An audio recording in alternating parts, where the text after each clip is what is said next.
The truth about melatonin is that it is a natural hormone that is already in your body, and it's a regulator for sleep. And we use it as healthcare providers to help patients who are having trouble sleeping. We also use it for anxiety.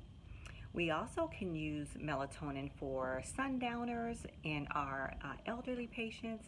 And I really, really love melatonin just as a whole because it's not addictive, and it doesn't cause you to stay asleep. It just helps you to get to sleep.